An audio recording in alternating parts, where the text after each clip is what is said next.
नमस्कार दोस्तों, स्वागत है आप सभी का हमारे चैनल भक्ति ज्ञान में।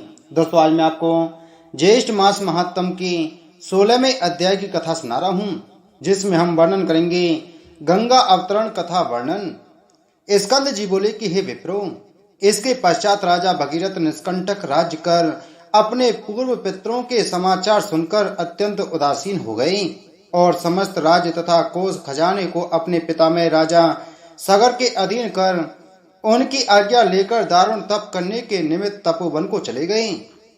श्री शिव जी को प्रसन्न करने के लिए निराहार रहकर स्थिर चित्त से पंचाक्षरी विद्या ओम नमः शिवाय का जप करने लगे तथा 10 वर्ष पर्यंत दिन रात एक पैर से स्थिर रहकर जल मात्र आहार करके तथा वायु पीकर तप करने लगे। इस प्रकार तप करते हुए जब राजा भगीरथ को बहुत समय बीत गया, तब भक्त वत्सल श्री शिव जी महाराज स्वयं वहां आकर प्रकट हुए। भगीरथ की भक्ति के वशीभूत होकर जब वर देने के लिए श्री शिव जी महाराज स्वयं वहां पर आए, तब राजा भगीरथ ने शिव जी को देखकर और प्रणाम करके उच्च स्वर से मधुर वचन बोले। भगीरथ कहने लगे कि हे शिव शंभु, आपको नमस्कार है। हे सब सुखों को देने वाले हे जगन्नाथ, आपको नमस्कार है। विश्व के सृजनहार रजोगुण स्वरूप आपको नमस्कार है। हे पालनहार सत्व गुण स्वरूप आपको नमस्कार है।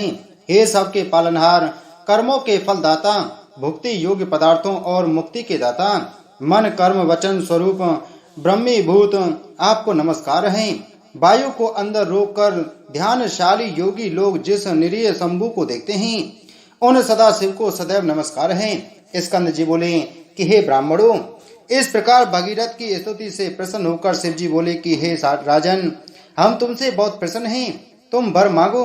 ऐसा सुनकर राजा भगीरथ बोले कि हे शिव, यदि आप मुझ पर प्रसन्न हो तो मुझको आप दृढ़ भक्ति प्रदान करें और पितरों की विशुद्धि के लिए सिद्धिदा गंगा जी को लाइए।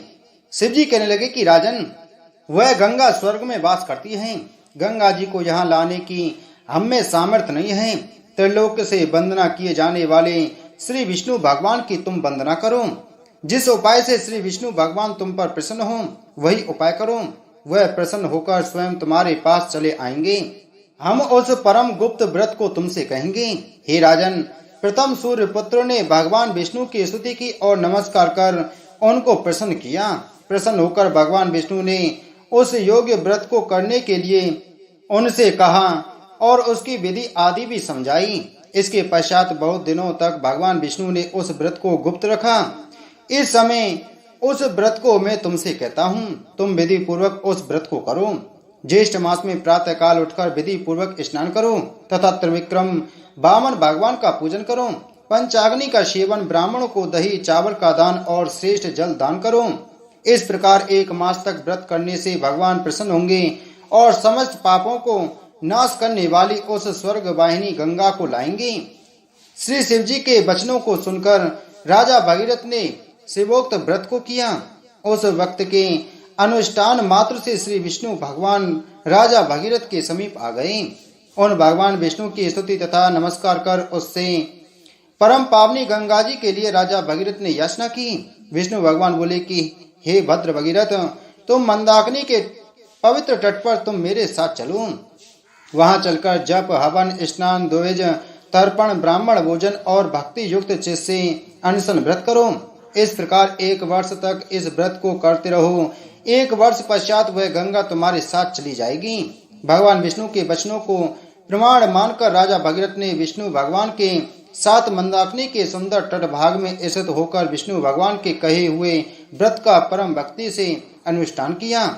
तब श्री शरद विरा गंगा जी प्रसन्न हो गईं और राजा भगीरथ के सामने सुंदर नेत्रों वाली स्त्री रूप में प्रकट हो गईं। यही तृप्ता गंगा है। ऐसा जानकर भगीरथ ने इनकी स्तुति की और मंदाकिनी प्रसन्न होकर बोली कि हे राजन, तुम मुझसे वर मांगो। ऐसे वचन सुनकर राजा भगीरथ बोले कि हे भद्र, तुम मेरे साथ पृथ्वी पर पितरों की मुक्ति के लिए चलिए। भगीरथ को तथास्तु कहकर वह गंगा उनके साथ पृथ्वी तल को गईं। तत्पश्चात भगीरथ ने गंगा जी के दिव्य जल से अपने पितरों को प्लावित किया। गंगा जल से प्लावित वे सब भस्म राशि सगर के पुत्र दिव्य देहधारी होकर बैकुंठ को चले गए।